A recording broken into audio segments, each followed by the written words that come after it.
Okay, this is one of our potato fields. What you're seeing here is clearly we're certified organic because you see all these weeds here in the way. The workers have to find the potatoes and dig them out. This was weeded by hand twice and then by machine twice, and nonetheless you still get tons of weeds on good soil. So what's already been harvested is where you see the churned up soil. We hand harvest all of our crops. All of our crops are hand harvested, and the reason for that is quality is kept much higher. Also, the workers usually appreciate digging new potatoes this time of year and sweet potatoes in the fall, because it's something that isn't picking cherry tomatoes, which is mind-numbingly tedious, and it's not harvesting mesclun all through the winter, which is beyond mind-numbingly tedious. So digging stuff, surprisingly enough, the crew really likes. What type of potatoes are they? We only grow really high-quality ones. So, as an example, what we don't grow are red bees, Kennebecs, russets, which don't grow particularly well here. We do grow rose gold, which is a delightful, creamy, sweet but not too nutty new potato. We grow Yukon Golds, not because I like them, but because my customers like them and my wife likes them. I don't actually enjoy a Yukon that much, though this year they're actually quite good. And then right now they're digging my favorite, which is a Scandinavian variety called Bintje, and it's spelled B-I-N-T-J-E. It's a dynamite potato, funny looking as you cannot believe. It looks like little Santa Clauses, and you'll see some both dug here and then washed in the packing room. Bintje has got the best balance of all.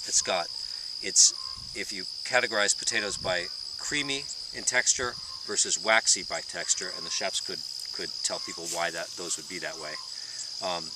Bintje falls right in the middle, so it's outstanding for many purposes. It holds its shape well, but it still melts in your mouth, and it's got incredible nutty flavor. It's a great potato.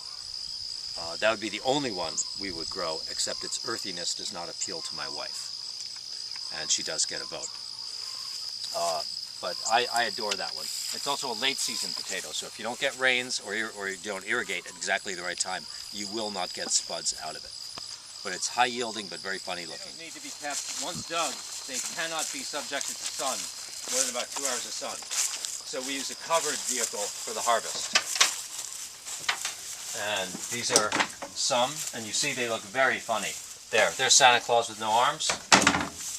Here's Santa Claus with a little bow tie. I mean, that is classic Bintje. And then we'll see how they're digging. And see how non-uniform they are.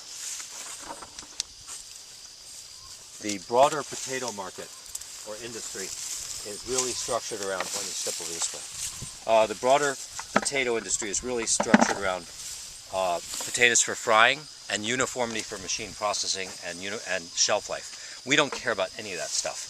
It's all about flavors, textures. I don't even care about yield particularly. What really matters is, does someone go wow when they simmer that new potato, or are they just in love when they roast it? So that gives us the freedom to grow the varieties we really care for. And yeah, good looking spuds.